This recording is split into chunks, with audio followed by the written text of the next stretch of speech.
एक ऐसी एक्ट्रेस जिसकी एक झलक पाने के लिए लाखों की भीड़ उनके घर के सामने सुबह से शाम तक ट्रैफिक जाम कर दिया करती थी। कहा जाता है जो स्टारडम इन्होंने देखा है आज तक किसी भी बॉलीवुड एक्ट्रेस ने नहीं देखा है।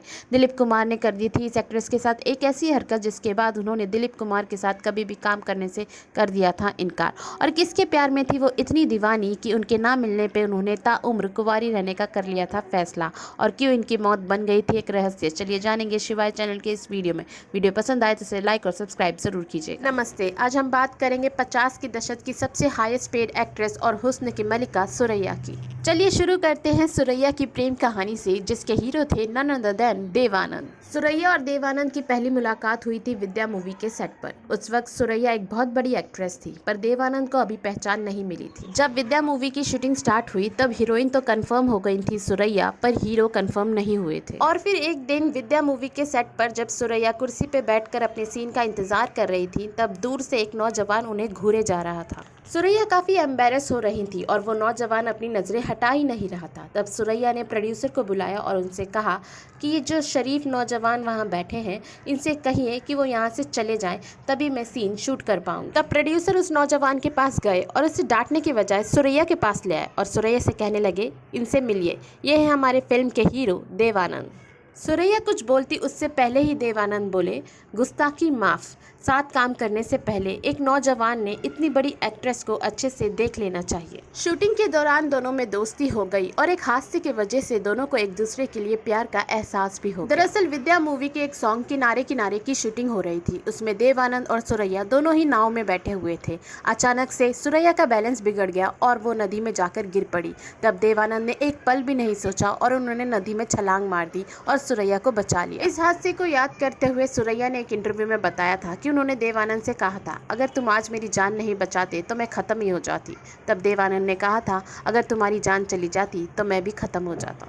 यहाँ से देवानंद और सुरैया की प्यार की कहानी शुरू हुई। सुरैया प्यार से देवानंद को स्टीव कहा करती थी, जो कि उनके फेवरेट नॉवल के हीरो थे, और देवानंद सुरैया को नोजी कहा करते थे क्योंकि सुरैया की नाक थोड़ी लंबी थी। अब सुरैया और देवानंद के प्यार के चर्चे हर जुबान पे थे और ये बात जब जाके सुरैया की नानी को पता चली तो उन्हें बिल्कुल भी मंजूर नहीं था कि सुरैया किसी गैर मजहब के इंसान से शादी या प्यार करे। इसीलिए उन्होंने सुरैया पे काफ़ी पहरे लगा दिए थे।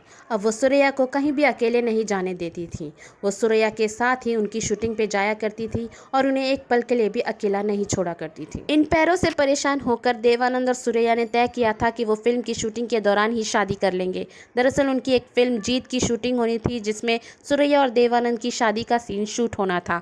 उन दोनों ने तय किया था कि उस शूटिंग के दौरान पंडित और मंत्र असली होंगे। पर यह बात एक असिस्टेंट डायरेक्टर को पता चल गई थी, जो सुरैया से एक तरफा प्यार करते थे, और उन्होंने सारी बातें जाकर सुरैया की नानी से बता दी। फिर क्या था, सुरैया की नानी सेट पर आई और सुरैया को खींचकर अपने साथ अपने घर ले गई। सुरैया की नानी और सुरैया के मामा ने दोनों ने ही सुरैया पे बहुत दबाव डाला कि वो देवानंद से दोबारा ना मिले। उन्होंने यहाँ तक कहा कि अगर वो दोबारा देवानंद से मिली तो वो देवानंद की जान भी ले सकते हैं। इस बात से सुरैया बहुत डर गई थी। वो पहले से ही अपनी नानी से बहुत डरती थी। अब सुरैया की नानी सुरैया को एक पल भी अकेला नहीं छोड़ा करती थी, जिसके वजह से देवानंद सुरैया से मिल नहीं पा रहे थे। पर एक दिन सुरैया की नानी को किसी काम की वजह से अपने घर जाना पड़ा और मौका देखते ही देवानंद सुरैया के मेकअप रूम में चले आए और पूरे 35 मिनट तक सुरैया के साथ ही रहे। तब सुरैया ने देवानंद को बताया कि उनकी नानी देवानंद को मारने की धमकियां दे रही हैं। तब देवानंद ने सुरैया से कहा कि उन्हें किसी भी चीज से डरने की कोई जरूरत नहीं है, वो चाहे तो वो दोनों कोर्ट मैरिज कर सकते हैं। इस बात पे सुरैया ने कोई जवाब नहीं दिया। देवानंद ने सुरैया को समझाने की बहुत कोशिशें करी, फिर भी सुरैया ने अपनी चुप्पी नहीं तोड़ी। तब देवानंद को इतना गुस्सा आ गया कि उन्होंने सुरैया को जोरदार थप्पड़ मार दिया और वहां से चले गए।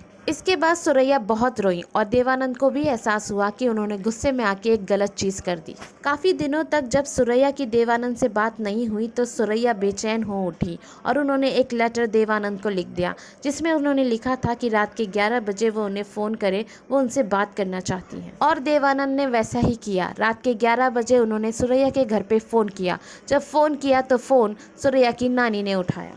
और गुस्से से देवानंद पे चिल्लाने लगी और कहने लगी कि दोबारा वो यहाँ पे फोन ना करे वरना वो पुलिस कंप्लेन कर देंगी। इसके बावजूद भी देवानंद नहीं माने और वो बार बार सुरैया के घर पर फोन करते रहे और उनकी नानी फोन उठाती रही। काफी देर तक जब देवानंद फोन करते ही रहे तब सुरैया की माँ ने फोन उठाया और देवानंद से कहा कि अगर वो सुरैया से मिलना चाहते हैं तो वो कल रात 11:30 बजे उनके घर की छत पर आ जाएं। देवानंद को लगा कहीं ये सुरैया की नानी का प्लान तो नहीं है, वो कहीं सारी मीडिया ना बुला लें और उन्हें बदनाम ना कर दें और हो सकता है कि उन्हें जेल भी जाना पड़े।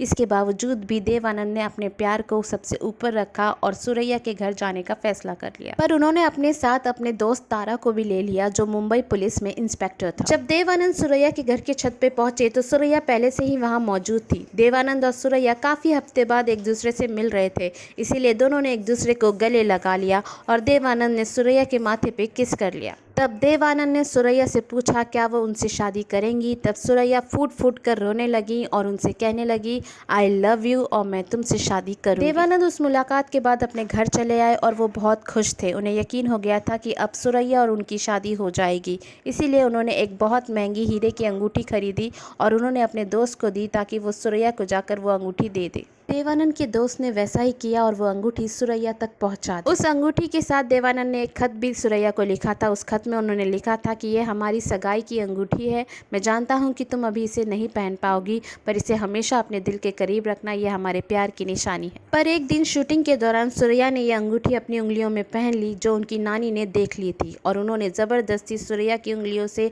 यह अंगूठी बाद इन सब चीजों से आगे बढ़ गए और अपनी को स्टार कल्पना कार्तिक से शादी कर ली। पर सुरैया अपनी जिंदगी में कभी आगे नहीं बढ़ पाई। उनकी प्यार की कहानी देवानंद पर शुरू हुई और देवानंद पर ही खत्म हो गई। सुरैया ने कभी भी अपनी जिंदगी में किसी से भी शादी नहीं करी। वो भले ही अपने प्यार के लिए आवाज नहीं उठा पाई पर उस प्यार से कभी अलग भी नहीं हो पाई। चलिए चलते हैं अब दिलीप कुमार की किस्से पे, जानते हैं ऐसा क्या कर दिया था दिलीप कुमार ने जो सुरैया इतना गुस्सा हो गई थी कि उन्होंने कभी भी दिलीप कुमार के साथ काम करने से इनकार कर दिया था। दरअसल सुरैया उस वक्त की सबसे कामयाब एक्ट्रेस थी और हर कोई उनके साथ काम करना चाहता था, उसमें से एक दिलीप कुमार भी थे। इसलिए दिलीप कुमार ने अपने डायरेक्टर दोस्त के आसिफ से कहा था कि वो सुरैया और उनको लेकर एक पिक्चर बनाए और ऐसा ही हुआ। दिलीप कुमार और सुरैया को लेकर जानवर पिक्चर की शूटिंग स्टार्ट हो गई थी। उस पिक्चर में एक सीन था जहाँ सुरैया के पैर में सांप ने काट लिया था और दिलीप कुमार को उनके पैर को चूस के जहर निकालना था। ये सीन पहली बार में ही ओके हो गया था। उसके बावजूद भी ये सीन 4 दिन तक रीशूट होता रहा। जब 5वें दिन ये सीन फिर से शूट होने लगा तब सुरैया समझ गई थी कि ये जानबूझकर किया जा रहा है। इसमें दिलीप कुमार ही नहीं बल्कि उनके डायरेक्टर भी शामिल थे। इसीलिए सुरैया गुस्सा हो गई और सेट से चली गई और उन्होंने वो पिक्चर करने से भी इनकार कर दिया और दोबारा कभी भी दिलीप कुमार के साथ काम करने से भी इनकार कर दिया। देवानंद से अलग होने के बाद सुरैया तन्हा हो गई थी और वो अकेले ही अपने घर में रहा करती। 74 की एज में अचानक से ही सुरैया की डेथ हो गई। किसी ने कहा कि उन्हें कैंसर हो गया था तो किसी ने कहा कि उनकी शुगर और बीपी दोनों एक साथ लो होने की वजह से उनकी डेथ हो गई। दरअसल सुरैया अपने डेथ के 6 महीने पहले अपने लीगल एडवाइजर दीमन ठक्कर के घर पर जाकर रहने लगी। सुरैया मरने से पहले हॉस्पिटल में एडमिट थी और वहीं उनकी मौत हो गई। सुरैया की मौत में चौंका देने वाला मोड़ तब आया जब 40 साल की उनकी पड़ोसन हसीना बानो शबीर ने कहा कि जब सुरैया की डेड बॉडी उनके घर लाई गई तब वो वहां मौजूद थी और सुरैया के मुंह से लगातार खून बह रहा था, जिसे सुरैया की दूसरी पड़ोसन शहीदा बार बार साफ कर रही थी। हसीना बानो का ये दावा था कि सुरैया के पैर में जख्म के निशान थे और उनके बाल एक जगह से उखड़े हुए भी थे। ये विवाद तब शुरू हुआ जब सुरैया के वकील दीमन ठक्कर ने सुरैया की प्रॉपर्टी पे अपना हक जमाना शुरू किया। हसीना बानो का ये भी दावा था कि सुरैया की मौत के बाद उनके वकील दीमन ठक्कर सुरैया के घर आए और कुछ कागजात ढूंढ रहे थे, जबकि सुरैया के वकील दीमन ठक्कर और उनकी पड़ोसन शहीदा ने ये सारे आरोपों को बेबुनियाद बताया। शहीदा का कहना यह था कि सुरैया के शव को आखिरी बार उन्होंने ही नहलाया था और उन्होंने ऐसे कोई भी निशान नहीं देखे, ना ही उनके बाल कहीं से उखड़े हुए थे और ना ही कोई खून का निशान था। शहीदा का तो दावा ये भी था कि उन्होंने कभी भी हसीना बानो को सुरैया के साथ नहीं देखा और दूसरी तरफ हसीना बानो का कहना था कि वो सुरैया की बहुत अच्छी दोस्त थी। वहीं दीमन ठक्कर की बेटी का कहना था कि वो सुरैया के मौत के बाद सुरैया के घर गई थी क्योंकि सुरैया 6 महीने से उनके घर पर रह रही थी और इसीलिए घर बहुत गंदा हो गया था। घर की सफाई करने के लिए वो वहाँ गई थी और उन्होंने एक थैली में कूड़ा कचरा बंद कर बाहर फेंका भी था। हद तो तब हो गई जब हसीना बानो ने अपने वकील से कहकर 13 फरवरी 2004 को डीजीपी को एक खत लिखा। उन्होंने खत में सुरैया के मौत के असली कारणों की जांच की मांग की थी। हड़कंप तो तब मच गया जब 5 महीने बाद पुलिस ने इस मांग को स्वीकार कर लिया और जांच के आदेश भी दे दिए। वहीं दूसरी ओर सुरैया का फ्लैट का मामला भी मुंबई हाईकोर्ट पहुंच गया और प्रशासन ने कोई भी उत्तराधिकारी मिलने तक उस फ्लैट को सीज करने का आदेश दे दिया। सुरैया इस दुनिया से चली गई और पीछे छोड़ गई सभी के लिए एक मिसाल कि परिवार के लिए उन्होंने प्यार को त्याग दिया और प्यार के लिए अपनी जिंदगी और खुशियों को। सुरैया की आखिरी विदाई में सभी लोग देवानंद को ढूंढ रहे थे, पर देवानंद वहां मौजूद नहीं थे। उन्होंने एक इंटरव्यू में बताया था कि वो उस वक्त सिर्फ अकेले रहना चाहते थे और किसी भी मीडिया पर्सन के क्वेश्चन के आंसर नहीं करना चाहते थे। वो एक अकेले कमरे में बस सुरैया की यादों के साथ रहना चाहते, इसीलिए वो वहाँ नहीं थे। ये थी देवानंद और सुरैया की प्यार की कहानी, जो अधूरी होकर भी पूरी है। आज के लिए शिवाय चैनल में इतना ही। फिर मिलेंगे शिवाय चैनल के दूसरे वीडियो में। वीडियो पसंद आए तो इसे लाइक और सब्सक्राइब ज़रूर कीजिएगा।